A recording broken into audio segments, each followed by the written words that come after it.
Hello, ഞാൻ ദിശ. Earning websites review ചെയ്യുന്ന ഒരു റിവ്യൂവർ ആണ്. നമ്മുടെ ഈ ഒരു ചാനലിൽ വരുന്ന എല്ലാ വീഡിയോസും എഡ്യൂക്കേഷണൽ പർപ്പസിന് വേണ്ടി മാത്രമുള്ളതാണ്. സോ അത് ചെയ്യുന്നതും നിങ്ങളുടെ സ്വന്തം ഉത്തരവാദിത്തത്തിലായിരിക്കണം.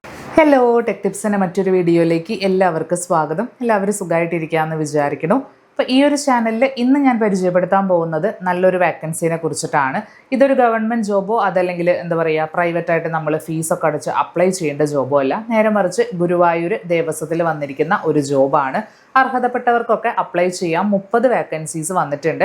മാത്രമല്ല 18,000 രൂപയാണ് ഈ പോസ്റ്റിന് ഇവർ കൊടുക്കുന്ന സാലറി വന്നിട്ട്. ഫീമെയിൽസിനും അതുപോലെ തന്നെ മെയിൽ കാൻഡിഡേറ്റ്സിനും അപ്ലൈ ചെയ്യാം. അപ്ലൈ ചെയ്യേണ്ട ഒഴിവ് ഇവർ കൊടുത്തിരിക്കുന്നത് സെക്യൂരിറ്റി ഗാർഡ്സിൻ്റെ പോസ്റ്റാണ് കേട്ടോ. അപ്പോൾ ഇതിൻ്റെ അകത്ത് എങ്ങനെയാണ് അപ്ലൈ ചെയ്യേണ്ടതെന്നുള്ളതിൻ്റെ ഡീറ്റെയിൽസ് ഒക്കെ പറയാം. എക്സാമോ അതല്ലെങ്കിൽ ഫീസോ മറ്റുള്ള കാര്യങ്ങളോ ഒന്നുമില്ല. ഓൺലൈനായിട്ടും അല്ല അപ്ലൈ ചെയ്യേണ്ടത്. ജസ്റ്റ് ഫോം ഫില്ല് ചെയ്തിട്ട് ഇവരുടെ അഡ്രസ്സിലോട്ട് അയച്ചു കൊടുത്താൽ മാത്രം മതി. അപ്പോൾ ഇതിനെക്കുറിച്ചിട്ടുള്ള കൂടുതൽ ഡീറ്റെയിൽസിലോട്ട് പോകാം. അതിന് മുൻപേ തന്നെ നമ്മുടെ ഈ ഒരു ചാനൽ നിങ്ങളിൽ ആരെങ്കിലും ആദ്യമായിട്ട് കാണുന്നവരുണ്ടെങ്കിൽ കൂടുതൽ വേക്കൻസീസ് ഇതുപോലെ അറിയാൻ വേണ്ടിയിട്ട് സബ്സ്ക്രൈബ് ചെയ്ത് സപ്പോർട്ട് ചെയ്യാനായിട്ട് മറക്കല്ലേ.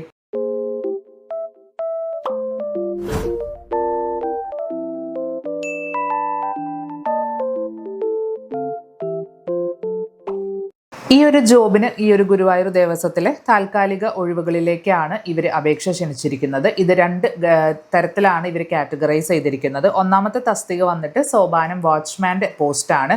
മെയിൽ കാൻഡിഡേറ്റ്സിന് മാത്രമേ അപ്ലൈ ചെയ്യാനായിട്ട് പറ്റത്തുള്ളൂ. 15 ഒഴിവുകളാണ് വന്നിരിക്കുന്നത്. കൂടാതെ ശമ്പളം 18,000 രൂപ. ഇതിന് വേണ്ട ക്വാളിഫിക്കേഷൻ എന്ന് പറയുന്നത് 7ാം ക്ലാസ് ജയിച്ചിരിക്കണം. മാത്രമല്ല ശാരീരിക അംഗവൈകല്യങ്ങളൊന്നും ഇല്ലാത്ത പുരുഷന്മാരെയാണ് ഇവർ ഉദ്ദേശിക്കുന്നത്. ഇത് അപ്ലൈ ചെയ്യണം എന്നുണ്ടെങ്കിൽ അല്ലെങ്കിൽ നമ്മൾ ഇതിൻ്റെ അകത്ത് ആ ഒരു ഫോം ഫില്ല് ചെയ്യുന്നതോടൊപ്പം തന്നെ അസിസ്റ്റൻറ്റ് സർജനിൽ നിന്ന് അല്ലെങ്കിൽ ഏതെങ്കിലും ഒരു ഗവൺമെൻറ് ഡോക്ടറിൽ നിന്ന് മെഡിക്കൽ ഫിറ്റ്നസ് സർട്ടിഫിക്കറ്റ് നിർബന്ധമായിട്ടും ഈ ഒരു ഫോമിൻ്റെ കൂടെ ഹാജരാക്കണം. നല്ല കാഴ്ചശക്തിയും വേണം എന്നാണ് ഇവർ ഇതിൻ്റെ അകത്ത് മെൻഷൻ ചെയ്തിരിക്കുന്ന ആ ഒരു യോഗ്യത എന്ന് പറയുന്നത്. ഇനി ഏജ് ലിമിറ്റിലോട്ട് വരുവാണെങ്കിൽ 30 വയസ്സിന് കുറയാനോ 50 വയസ്സിന് കൂടാനോ പാടില്ല. അവർക്കൊക്കെ ഈ ഒരു പോസ്റ്റിലോട്ട് അപ്ലൈ ചെയ്യാനായിട്ട് സാധിക്കുന്നതായിരിക്കും. ഇനി രണ്ടാമത്തെ തസ്തികയിലോട്ട് വരുവാണെങ്കിൽ അത് ഫീമെയിൽസിനെ ഉദ്ദേശിച്ചിട്ടാണ്. വനിതാ സെക്യൂരിറ്റി ഗാർഡിൻ്റെ പോസ്റ്റാണ്. അവിടെ പോയവർക്ക് കാണാനായിട്ട് സാധിക്കും ഒത്തിരി ഫീമെയിൽ സ്റ്റാഫ്സിനെ. ആ ഒരു പോസ്റ്റിലോട്ട് തന്നെയാണ് അപ്ലിക്കേഷൻ ഇവർ ചോദിച്ചിരിക്കുന്നത്. ഇതിൻ്റെ ഒഴിവും വന്നിട്ട് 15 എണ്ണം വേക്കൻസീസ് ആണ് വന്നിരിക്കുന്നത്. ശമ്പളം 18,000 രൂപയാണ്.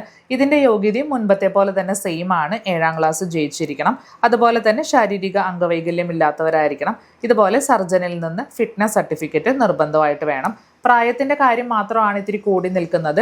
55 വയസ്സിന് കുറയാനോ 60 വയസ്സിന് കൂടാനോ പാടില്ല. സോ ഇത്തിരി ഏജ് ഉള്ള ആൾക്കാരെയാണ് ഇവർ ഫീമെയിൽ കാൻഡിഡേറ്റ്സ് ആയിട്ട് ഉദ്ദേശിക്കുന്നത് കേട്ടോ. ഇനി ഇതിൻ്റെ അകത്ത് അവിടെ ഓൾറെഡി ഇപ്പോൾ നിലവിൽ വർക്ക് ചെയ്യുന്ന വനിതാ സെക്യൂരിറ്റി ഗാർഡ്സിനോ അല്ലെങ്കിൽ ഇതുപോലെ സെക്യൂരിറ്റീസിനോ ഒന്നും ഈ ഒരു അപേക്ഷ കൊടുക്കാനായിട്ട് സാധിക്കത്തില്ല. ഇനി ഇതിൻ്റെ അകത്ത് എങ്ങനെയാണ് അപേക്ഷിക്കേണ്ടതെന്നുണ്ടെങ്കിൽ ഇവരുടെ ദേവസ്വം ഓഫീസിൽ നിന്ന് 118 രൂപ നിരക്കിൽ മാർച്ച് 18 വൈകിട്ട് 5 മണി വരെ ഇവർ അപേക്ഷാ ഫോം കൊടുക്കുന്നുണ്ട്. അത് ജസ്റ്റ് പോയി വാങ്ങിച്ചിട്ട് ഈ ഒരു മെഡിക്കൽ സർട്ടിഫിക്കറ്റ്, ഈ ഒരു ഫിറ്റ്നസ് സർട്ടിഫിക്കറ്റ് ഉൾപ്പെടെ ഈ ഒരു അപേക്ഷാ ഫോറത്തിനോടൊപ്പം നമ്മൾ ഇതിൻ്റെ അകത്ത് അഡ്രസ്സിലോട്ട് സെൻഡ് ചെയ്ത് കൊടുക്കുകയാണ് കേട്ടോ ചെയ്യേണ്ടത്.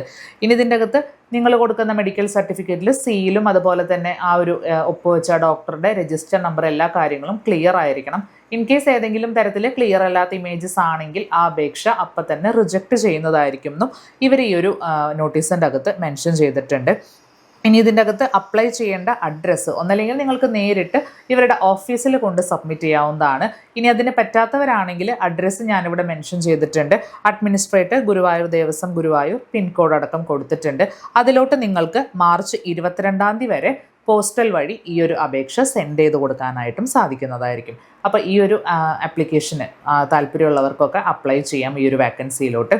ഇതുപോലത്തെ മറ്റൊരു ജോബിൻ്റെ വാക്കൻസി ആയിട്ട് അടുത്ത വീഡിയോയിൽ നമുക്ക് കാണാം. അതുവരേക്കും ബൈ.